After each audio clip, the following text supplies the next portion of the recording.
সকাল সকাল আমরা আজকে চলে এসেছি শ্যুট করার জন্য। এই ট্যাঙ্গোদা, এই দ্বীপ, এই আমি পুরো ফ্লেক্স মারছি।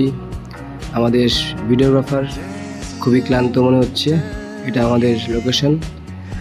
এখন আমরা শ্যুটে প্ল্যান করছি কি করব না করব, কীভাবে করব। ট্যাঙ্গোদা একটু মোষটাকে পাকিয়ে নিচ্ছে। দ্বীপ কি জানি এটা করছে, হাতের মধ্যে কী দ্বীপের? আচ্ছা, সিগারেট। এই চলে এসেছি আমি আবার। একটু এক্সারসাইজ করে নিই।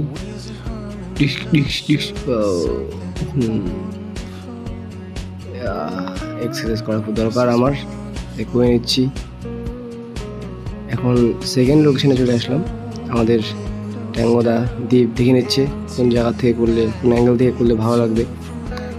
তো এখন আমাদের শ্যুট শেষ হয়ে গেছে, এখন আমরা প্যাক আপ করবো। তো আমার এটা ফার্স্ট ব্লগ ছিল, তো দেখা হচ্ছে নেক্সট ব্লগে। Bye bye.